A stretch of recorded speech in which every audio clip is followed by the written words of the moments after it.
Hello. I'm sorry I'm a little bit late. Oh, God. Something's always going malfunctioning.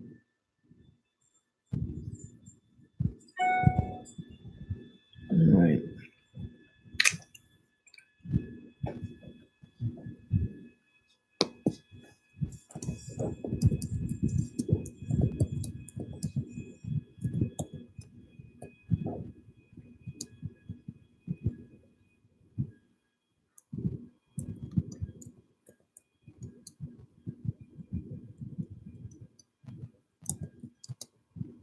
Hi, everyone.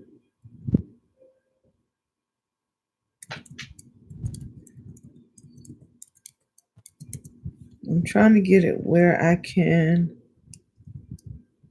see the comments. Good evening, Georgia. Hello, Lisa.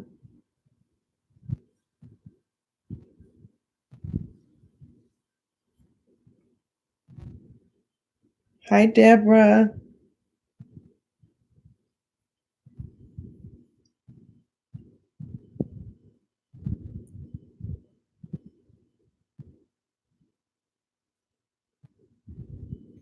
Okay, guys, I'm going to give everybody just a couple more minutes. Well, not a couple more minutes, but like a minute to see if they get on. And I guess I can say, okay, so I've been having this book for years, and the author is a young lady or a lady that lives here in my hometown, and I love this book because of its purity and its roughness and its honesty. So I started reading it the other day, and I was like, wow, I need to share this with my divas. So I am reading this book, and then some of my titles will come from here, and some of them we're just going to go with the flow with them. So I was reading, and it says, we all at one time or another have put on masks to shield our real selves, depending on how we would like others to see and evaluate us. The word bogus simply means fake or counterfeit, one that is not genuine or authentic, one who is out to deceive another, one who is a phony and a shame.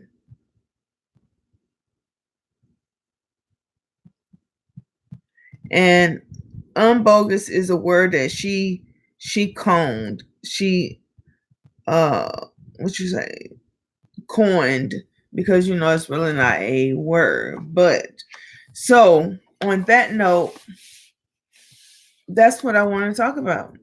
I want to talk about the mask that we put on as women, and I want to talk about the mask that women in our lives put on and either use us because of how pure, genuine, or kind-hearted we are. So yeah, that's where we're gonna go. So this also reminded me of a sermon. Hi, Susan. Oh yeah. Oh, well, that's a joy. Babysitting your granddaughter. That is that's a joy. And what I'm getting ready to do is I have a. Oh, come on. No, I don't want you to load pictures. I have my my Mac behind me, and what I'm gonna do is, like I always do, I'm gonna go on live.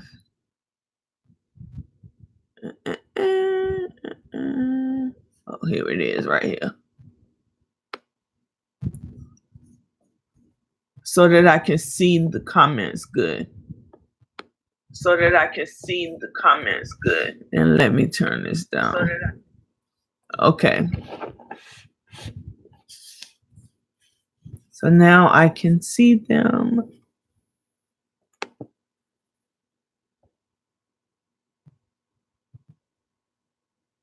I don't know what they mean by toggle. What's toggle?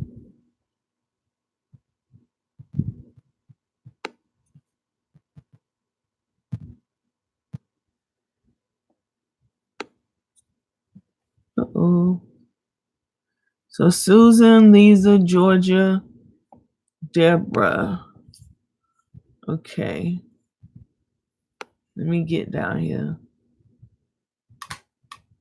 Hi, Susan. Okay.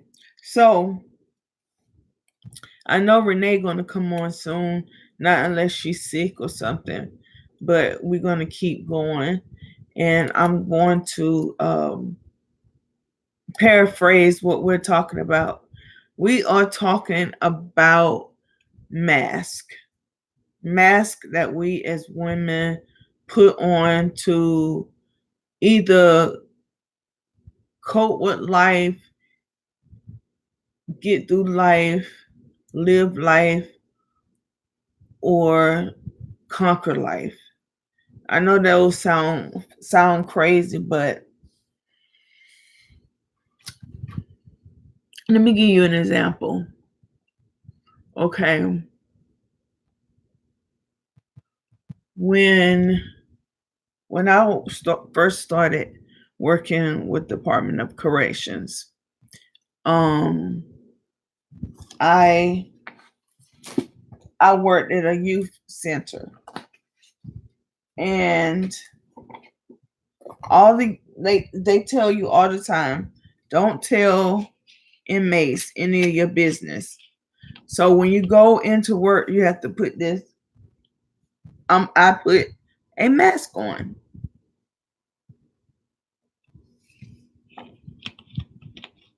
Excuse me, guys. Okay. The mask that I put on is the fact that I went in, I was doing my job. I wanted to make sure that I was a correction officer that was great at my job. And also I wanted to make sure that when I did my job, that I didn't dehumanize the inmates. Yes, they are inmates and they're incarcerated for a reason. And so I understand that aspect. But at the same token, they were still human beings. So I was like, how do I interact with them to let them know that I'm down to earth, but at the same token, keep myself, the real me, hidden from them. The mask. What kind of mask do I put on to shield myself from that? So this is what I did. They used to ask me all the time. They used to say,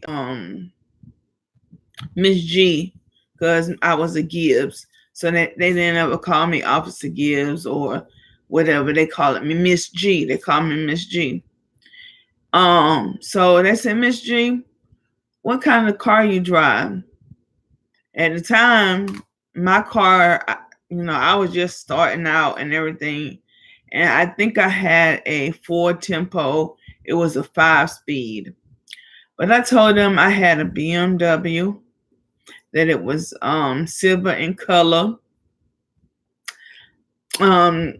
They asked me if I had children. I told them no, I don't have children, which I have two. I told them that I commuted to work, and it took me like an hour to get to work, which I lived right in Raleigh, so it only took me 10 to 15 minutes to get to work.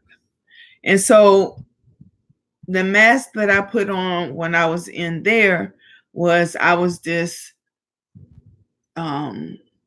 single young lady with the amp ride and all that. And so that's what I did. Anytime I talked to them, that was the same story that I had. And so one day, one of them was working like in the walkway, the breezeway, because you have to walk up this walkway to get to the actual prison. And one of them was working in there, and they seen a gray BMW in the parking lot. So they came back and was like, Miss G, I saw your ride, Miss G. Miss G got a bad ride, y'all. Miss G got a bad ride. She got the rims and everything on it. So, I don't know who ride it was, but it was mine for that moment. And ever since then, because all of them was like, yeah, I heard about your ride, Miss G. I heard about that BMW you have. And then they want to know, well, what kind of system do you have in there? Do you be bumping? What kind of music do you bump? And so my car, it had a nice system in it. And it was loud and everything because my brother did it. He hooked me up with my sound system. And so that became the mask that I put on. Now, that mask that I put on right there wasn't what you say something that would cause anybody harm. I don't know. It wouldn't cause anybody harm. It was something that I did to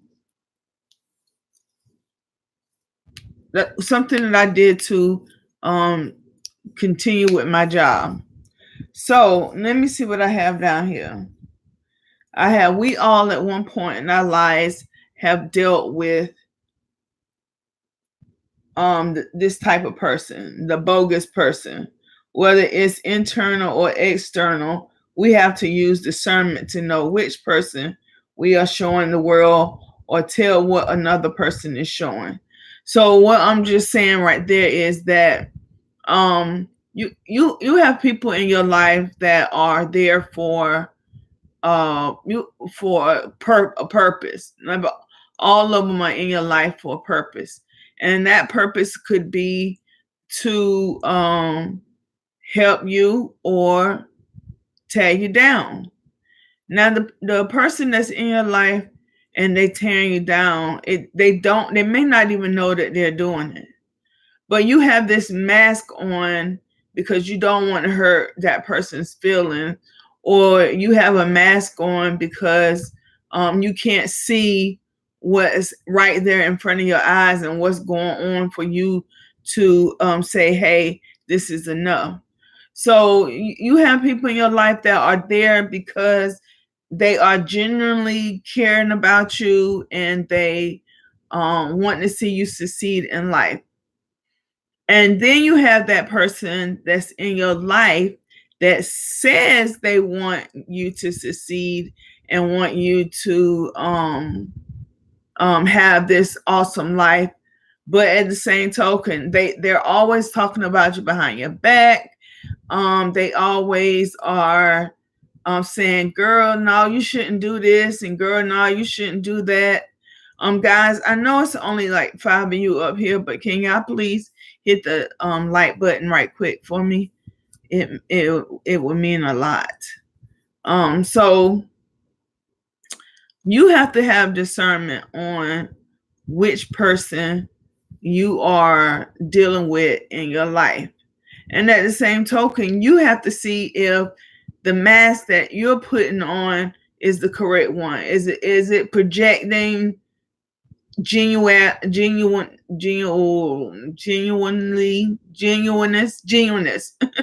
I'm sorry.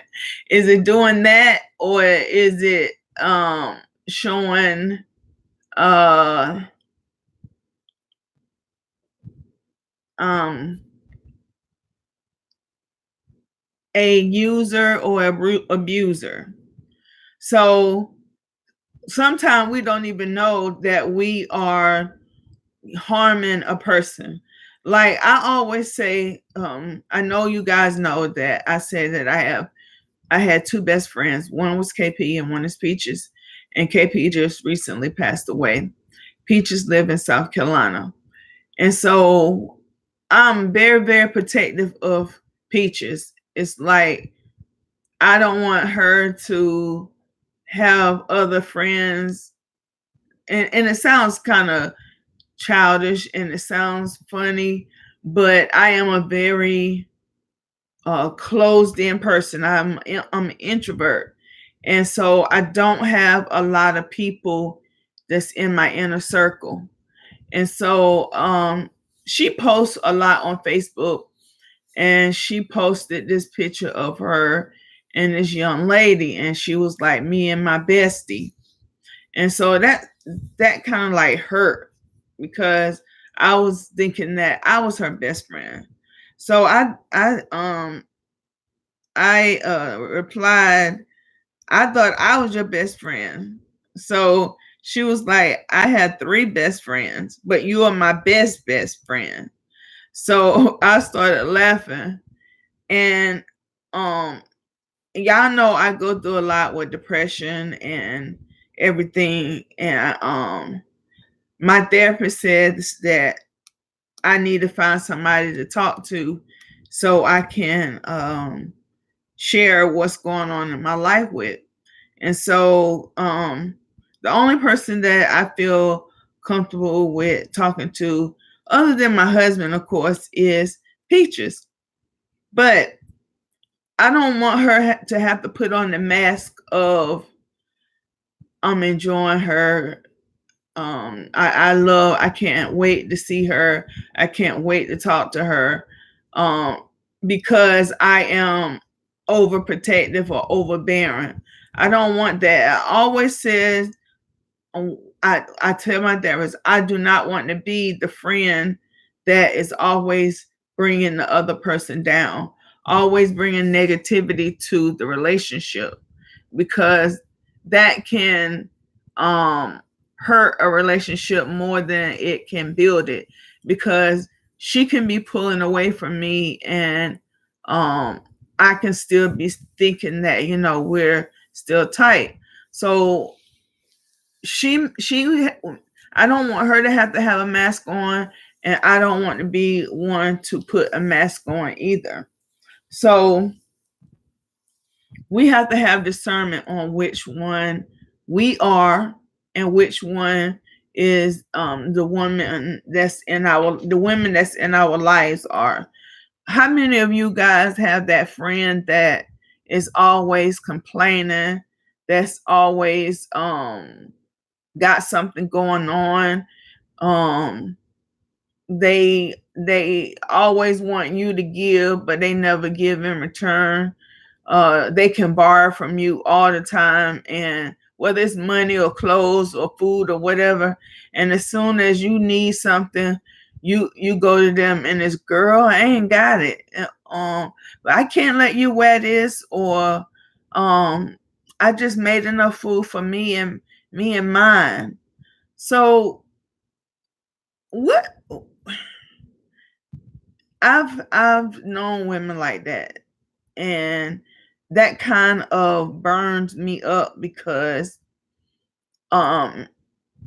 people will come to me, and the one, I have a family member, and family members are good for this, but I have a family member. She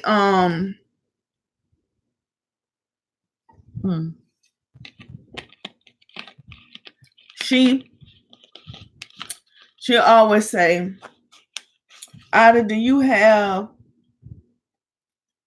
XYZ that I can wear?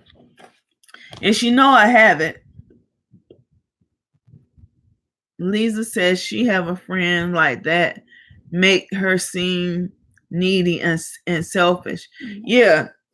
So and I'm quite sure when you interact with her, you probably have a mask on of ooh girl, yeah, let's have fun, do this, doing that. When in real life or reality, you want to say, I'm gonna just say Sarah, you are always being asking me for things, or you are always selfish in our friendship, and I want you to know that I don't appreciate it. And then like I said, if it's something in your heart that you need to get off your chest, then you need to do it.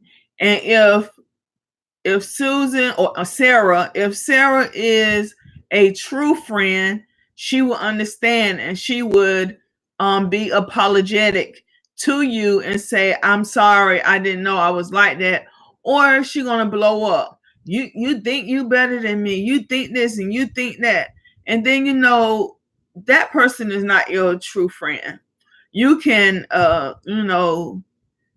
put that person in file 13, the trash. Kick them to the curb.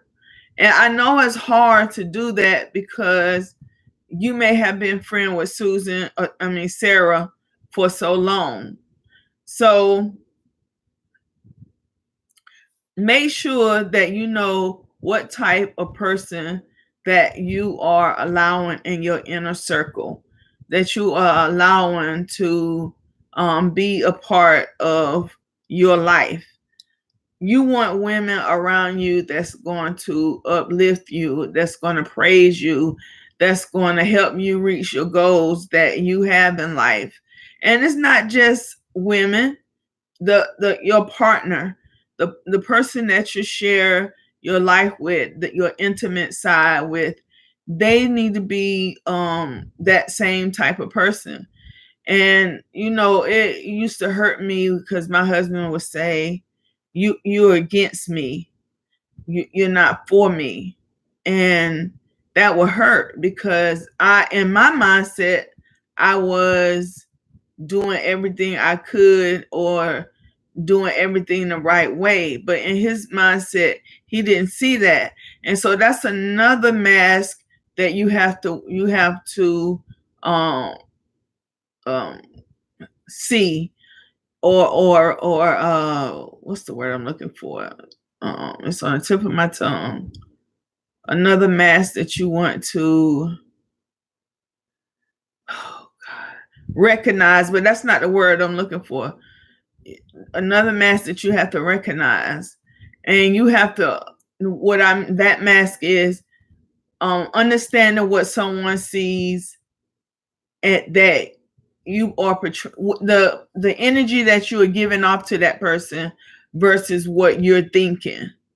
Lisa says she's that kind of friend that blows up, so our friendship has become distant. Yes, and that's sad when you want to be friends with somebody, and you want that person to be able to be one of the people in your life that will help you through hard times, but that person is selfish and they all about themselves. So it's hard to be that person that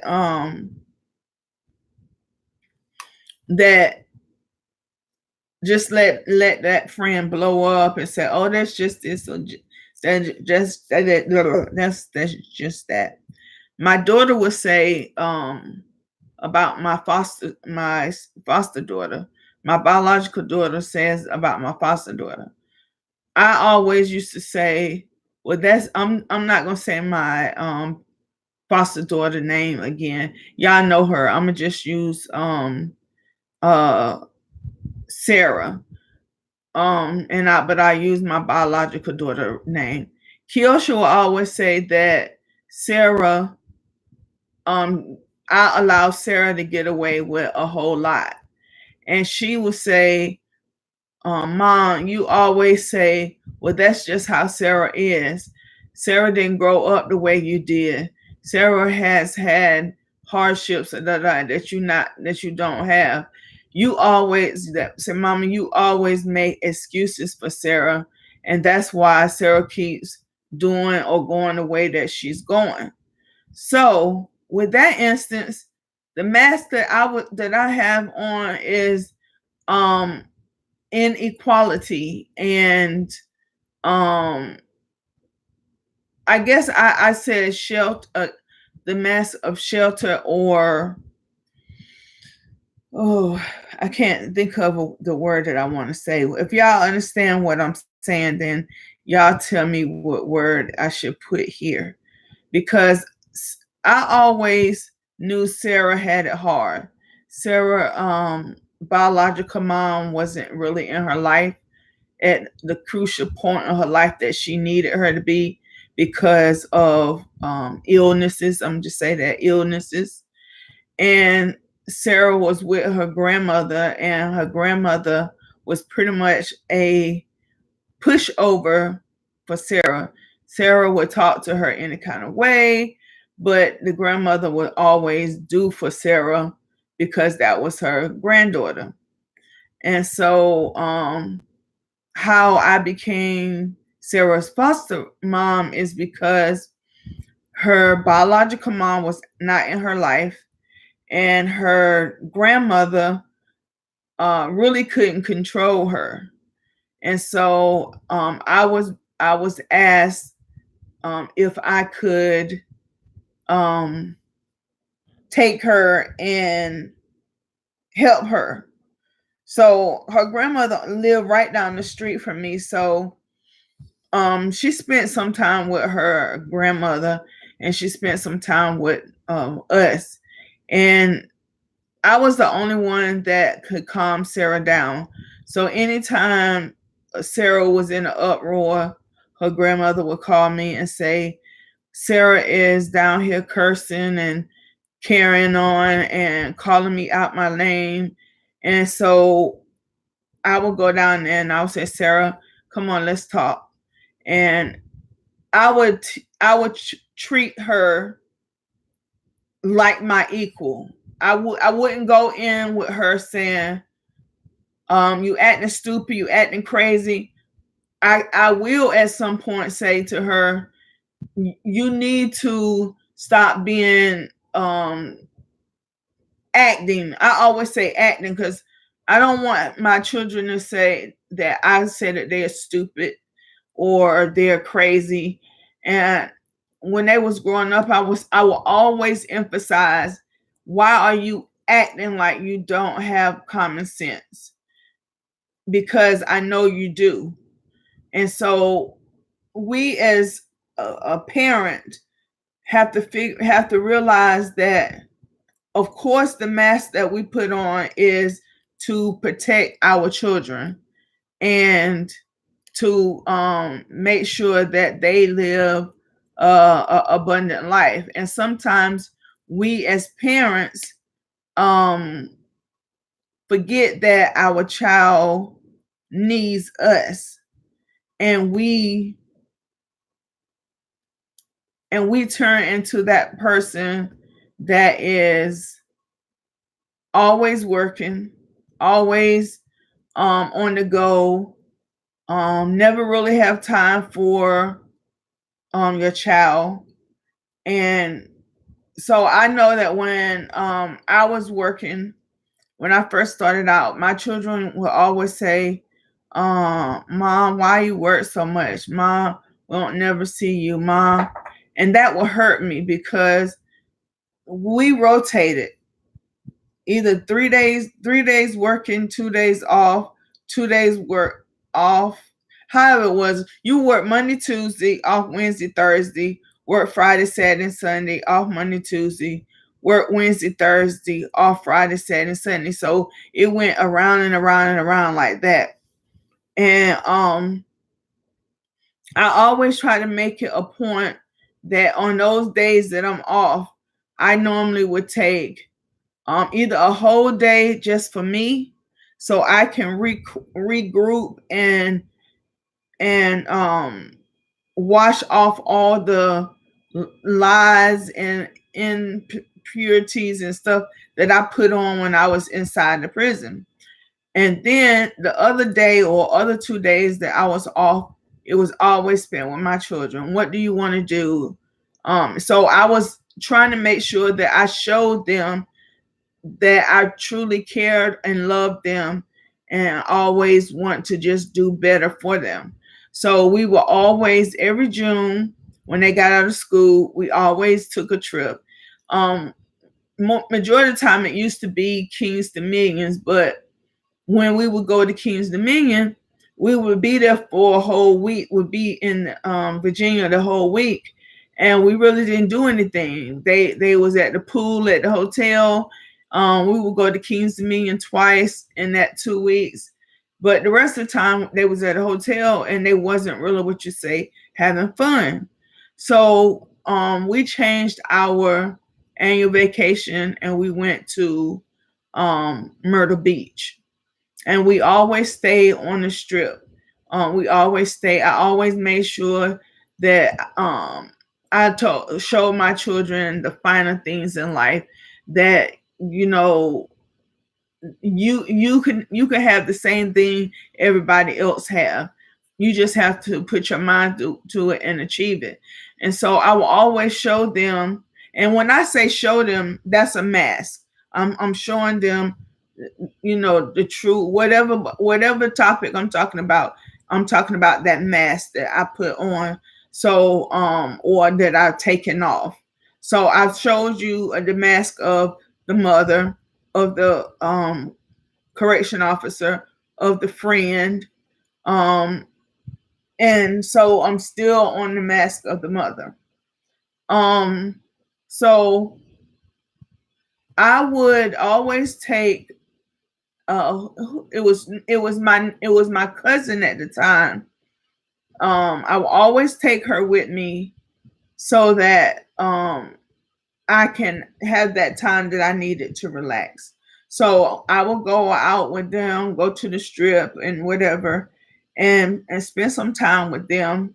But then if the pool that they had, it was they just had a ball. It was so much stuff that they can do in a week, and they enjoyed it. So I will always just give them money, give my cousin money, and I would say, I'm going to stay here, I'm going to rest, and I would either sit on the balcony or have the door open, and I would just become me. I would be the just me. I would be unbiased, Bogus. I wouldn't be fake. I wouldn't be phony. I wouldn't be any of these things that a biased person is. I would be authentic, because bias is fake or counterfeit and not genuine or authentic. So I want to be authentic. I can't how to say it because I got cotton mouth. Because I take my medicine and have my nap before I come on here or on Design on Dollar.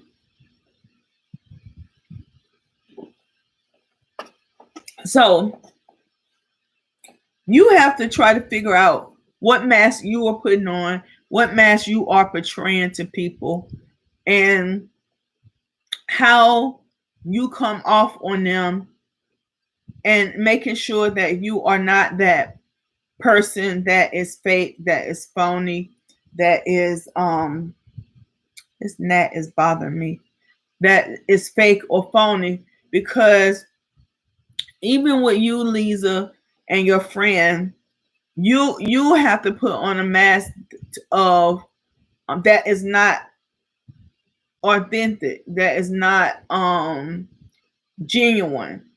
It's a fake, so it's a bogus mask, because you are um allowing that friend to be the way she is, and you're not. Well, I'm going to say like this: if you are not telling her, all the things that you say she is, needy and selfish and overbearing and all that kind of stuff.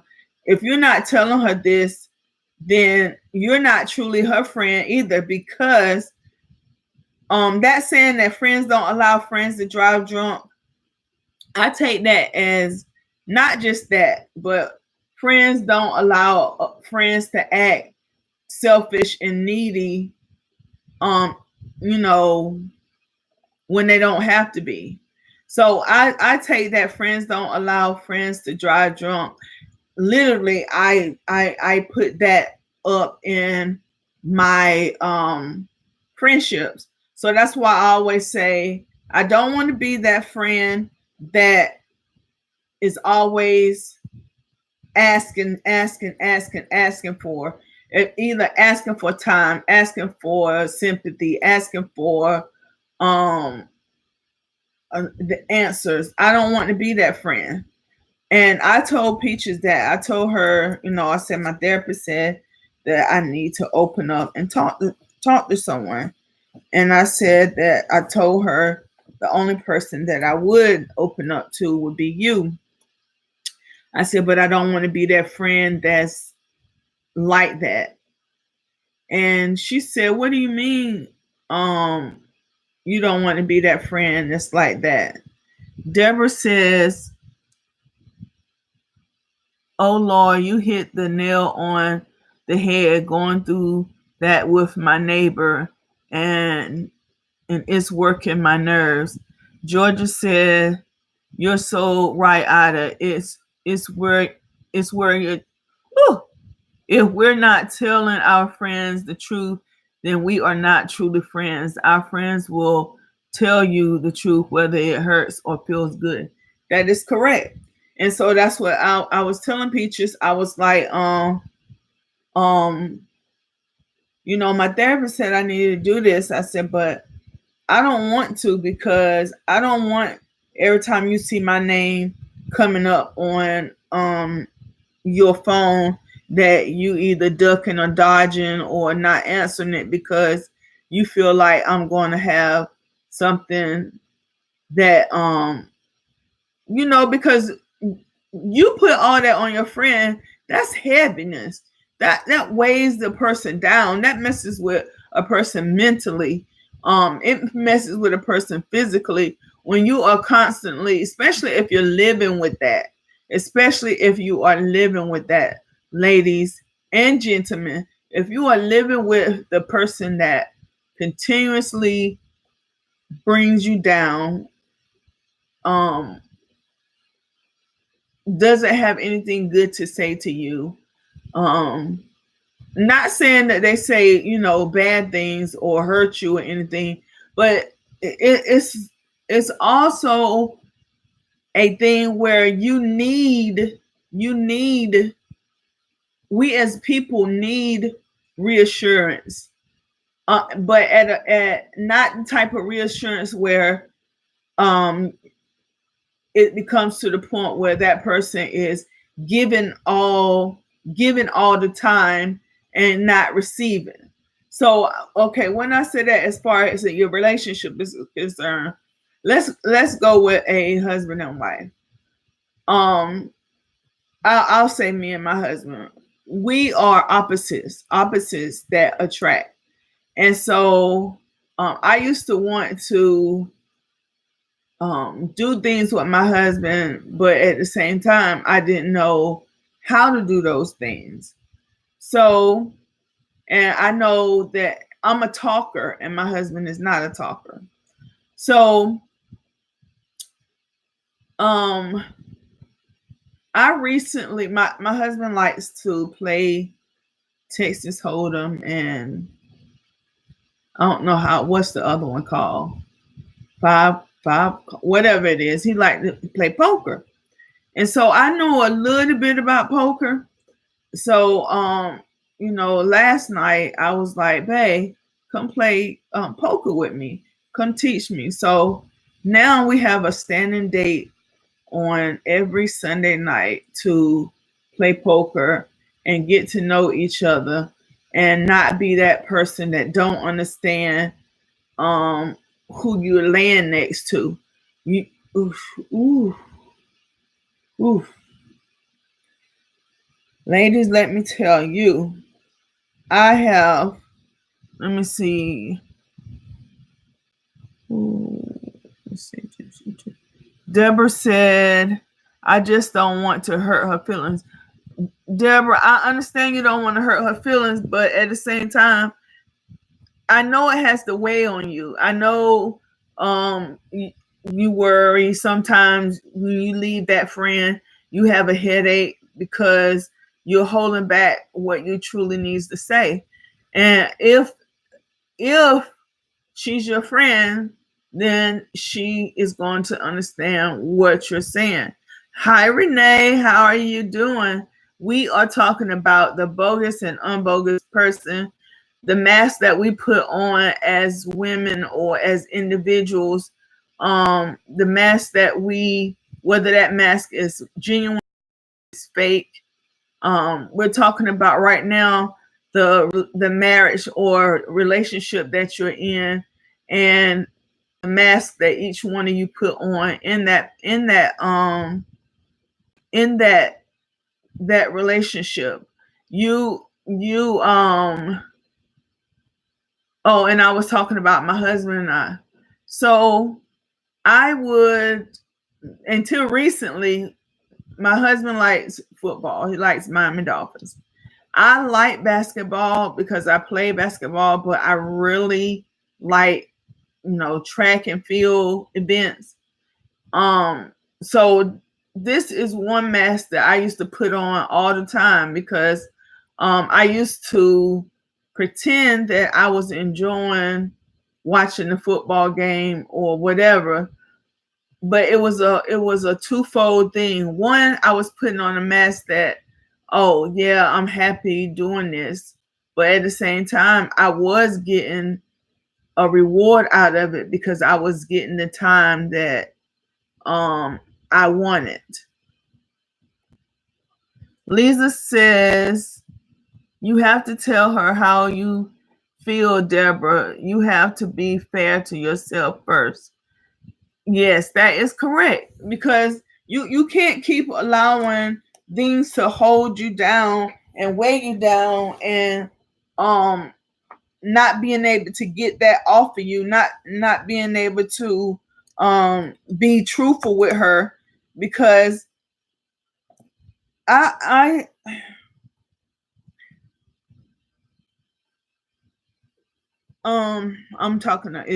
clamming up because I'm going to talk about KP and our last few months together with each other. So in our relationship, we became business partners and friends. And when the business side of it wasn't going well, we were at each other's throat. So I had the business and I never worked it. And so I never advanced. And that means if I don't advance, she doesn't advance. So her husband told us that we shouldn't go into business together because it was going to ruin our friendship. And we both felt like our friendship was strong enough to survive anything. Technically it was, but the last 2 months of her life, because we had this big blowout argument, and it was about the business, and it was about Keosha, and it was just bad. And so I felt like our friendship was being tested and tried. And it hurts my heart because at the time of her passing, we were not where we were beforehand. We didn't put on masks with each other. We was open and honest, and we told each other everything. Georgia says, I think putting on a mask makes everyone happy except for the person who has the mask on, because they're losing themselves in this fake identity and not being able to be real. 100% right, Georgia. 100% right. So with KP, I admit that I pulled back, she pulled back, and our relationship was not where it should be. I knew she loved me, and she knew I loved her, and she knew if she needed me for anything, all she had to do was call, and vice versa. Even down to the point when we was upset with each other after we had this blowout, I would call her and say, look, Kiosha, can you do this for me? This needs to be done for Kiosha, because Kiosha was living in the same town that she was living in. Both of them were living in Raleigh, and I lived in New Bern, so I live 2 hours away, or a little over 2 hours away from my daughter. So as she had a crisis, I couldn't be there. It took me 2.5 hours to get there, but KP was right there to be able to step in and intervene, because that was her godmother anyway. So I'm saying that we allowed the mask of co-workers to hurt our friendship mask, our genuine and authentic friendship. So that's gonna always be a regret of mine. But I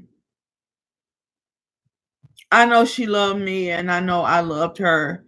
And at the end of the day, that's what counts. And so Renee says he was correct. The saying "never mix business and family friendships" is real. It never works out. You're correct, Renee. It does. Well, in my case, it did not. And so Peaches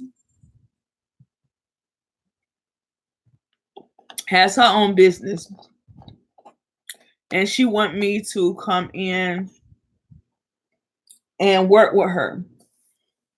And I was like, the devil, you are lying. You are not going to do the same thing that you did before. I will not allow you to take this genuine friendship away from me. Now, I don't see Peaches a lot. I don't talk to her a lot. We have more interaction on social media than we do in real life. But it's not a day or second or minute or hour I cannot call her and say, I need you to come. And she will, without any doubt, I know, get in her car and her vehicle, and she would come and be with me. And same thing, if she said she needed me for anything, well, it's like, oh, sis, I want to hang some wallpaper, but my husband is, he works a lot. And so, I don't have anybody to help me. And her children are one is in college, one is an over the road truck driver, and one of them is in the Navy. So, her children are out of the home as well. And so all she would have to say is that, and that would be, and I would talk to her. I would say, hey, do you have everything you need to put it up? And then I will be saying that because, one, I will be trying to figure out how I'm going to get there to help her. And Two, just to make sure she had everything that she needed for the project. So if that was to happen, the next morning, or if it was early enough, I would get in my car and I would drive six. I think she's 6 hours away from me, 6 or 8 hours away from me, and I would be there to help her with whatever she needs. Hey, oh, I don't want to butcher your name. I'm gonna just say production tutorials. How are you doing? And Renee said when we put on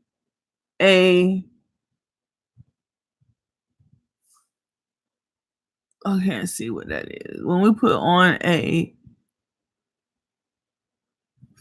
think that's facade. No one is truly happy. You're right. You're right. Well, no. If Lisa, like Lisa, her friend, if Lisa's friend is always dumping off on Lisa, always being selfish and needy, she's fine. She's fine in a relationship because she's getting what she wants. But Lisa is the person that's suffering because she has to go through everything that this friend is dishing out, because Lisa is a genuine friend to this person, but the person is not a genuine friend to her. And those type of people, and I hate to say it, a lot of them get ahead in life because they have the crab in the bucket syndrome. They're going to do whatever they can to get to the top, and they don't care who they have to walk over, crawl over, tear down, to get there. And so, friends need to have a balance. You need to be able to be, that person that is, there for them, open line of communication. You need to be the exact same thing to them that you want them to be to you. And if you're not getting that in a relationship, whether it's a relationship or your friendship, then you need to correct that, ladies. You need to get that friendship back in balance, and stop allowing the person to wear you down, or stop being the person to wear them down.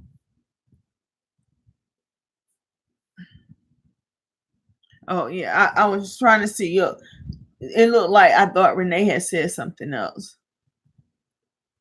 Lisa said the friendship has to be mutual. Yes, it does. And that's why I don't have a lot of people in my inner circle. That's why I don't have a lot of friends. Now, there is people in my life that are friends, but they're not friends. They're more than associates, but I have one friend that I don't have to put my guards up. I know that she's going to tell me how she's feeling. And if she feels a certain way and she don't want to say it right away, she's going to pull back. She's going to pull back until she can figure out how she wants to say it without being that friend that is going to cause chaos in the relationship, because she just comes right out and say, girl, you make me sick, you do this, you do that all the time, you did this and it hurt. So she's not like that. So this particular friend said that she had a vehicle for sale. One of her brothers passed away, and the other brother wanted the vehicle, but the brother that passed away told her, don't give him, anything of his, because he wasn't there for him in life. So my friend said, well, I'm gonna give him the vehicle. And I told her, I said, well, you're not honoring what your other brother said. He told you not to give him anything, and he was very, very adamant about that. And so why would you go against what he said? And she had her I think it was her dad old trailer, and she was saying that she was ready to sell it, and she wanted to go ahead and buy use the money that she gets from selling the house. She wanted to um put down on her home. And so I was telling her, I said, to honor your brother and to be authentic and real, you need to honor that. You could sell the vehicle and put that money towards your home as well. So she was like, yeah, you're right. And she was telling me that, she had this for sale, she had that for sale. And I was telling her that Kiosha was moving in her new place in November. And, she needed a vehicle, and the van will be good because Kiosha has three of my 7 grandchildren. No, 4. Why I always forget half pint. 4 of my 7 grandchildren. And so any vehicle she get, it needs to have 3 rows. So the van would have been perfect. So I told Kiosha, I said, yeah, I said, Miss Patterson, oops, I'm sorry I said the name. Miss such and such said that, she had a van for sale and a table and chairs and all this. She had all this stuff for sale. And so Kiosha was like, oh mom, I'm gonna call her and ask her about the truck and all this. Well, I think my friend got upset because Kiosha called her and asked her about the vehicle when I don't think she was 100% for sure that she was going to not give it to her brother. And so I think she is upset with me, but I sent her a text message and I said, I'm so sorry if I overstepped. I never meant to do that. I said, you said that you had something to sell. Kiosha had a need. And so I was trying to connect you two together. And so right now she hasn't responded because she's the type of friend I'm going to call her again in a week. And she's going to say, Ada, I was kind of upset with you because she'll tell me.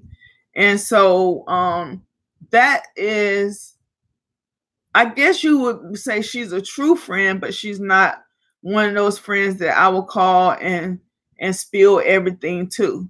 She's one of those friends that she's stuck in. She really, we really are, when we're with each other, we're stuck in the past a lot because we have had so many hurts and heartaches with the Department of Correction that we could sit down and take years to talk to each other and talk about what happened to us and why we was wrong, because it was a lot of things that happened with her that she should have been open and said something about.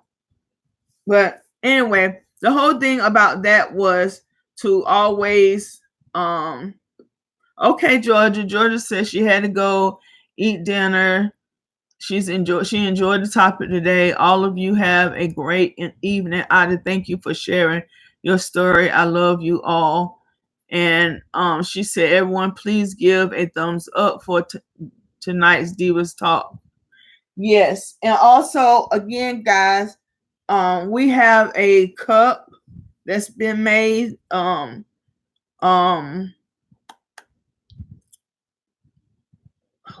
Sharon over at Classic Shades Designs.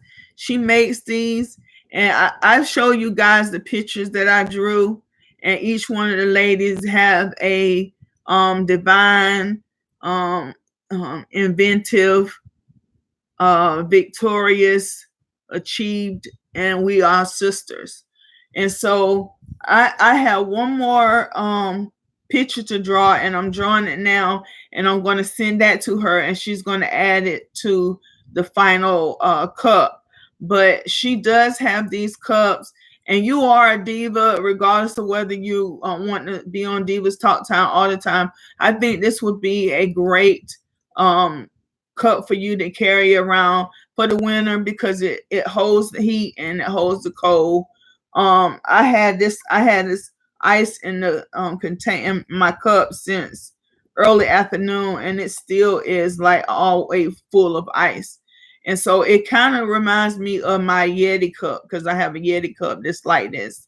And so it put me in the mind of a Yeti cup, but not have the Yeti price.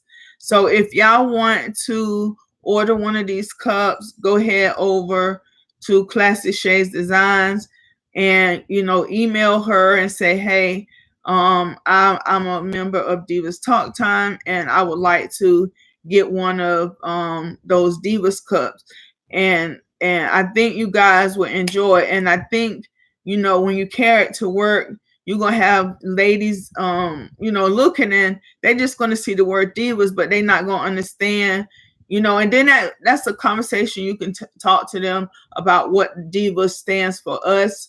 And maybe they would want to join us on our talks on Monday nights. So yeah, go ahead over to Classic Shades Designs and put your order in for your cup. And like I said, you may want to wait until I finish the last drawing. And what I'm gonna tell you why it's taking me a while to do it, because it's a superhero. Superheroes are achieved. They do so much, and they do it out of love and genuineness and commitment. So that's when I say achieved, the person is achieved. It doesn't have to be achieved as far as oh, I'm a lawyer, I'm a doctor, I got millions, I got hundreds. Not that type of achieve. The achieve that I'm talking about is you achieve the title of best friend, you achieve the title of wife, you achieve the title of sister, you achieve the title of comforter. Those are the type of achievements I'm saying that you have. And of course, you can deal with the type of achievement as far as work and everything as well. But the main type of achievement I'm talking about is I'm trying to see something, guys. It's not gonna move back over. What I'm trying to see is let me move it and see what happens. Nope. I'm trying to see the time. Deborah said, good topic. I needed to hear this. My family told me to let my friend know how I feel. Good night, everyone. Good night. And it must be about time. Oh yeah. It's I can't find the time, guys. Oh, okay. We're 6 minutes over. Okay, so yeah, we're gonna close out this, and I'm gonna close by saying, check yourself to see what type of mask you are wearing. Whether those masks are good masks and masks that you need to, keep in your arsenal, or whether they're masks that you need to break free of and loosen that bondage of what's having you have a UnBogus, a bogus life. You want a authentic life. You don't want a fake. You don't want a fake life. You don't want to be a fake friend. You don't want to be this. You don't want to be that. Okay, guys. So also 2 things. Please share our Divas Talk Time. Also the cups. Please also, if you haven't subscribed to my granddaughter's channel, please do so. And invite a friend next week to the topic. So, guys, my divine, innovative, victorious, achieved sisters, I will see you guys on next Monday. Bye bye.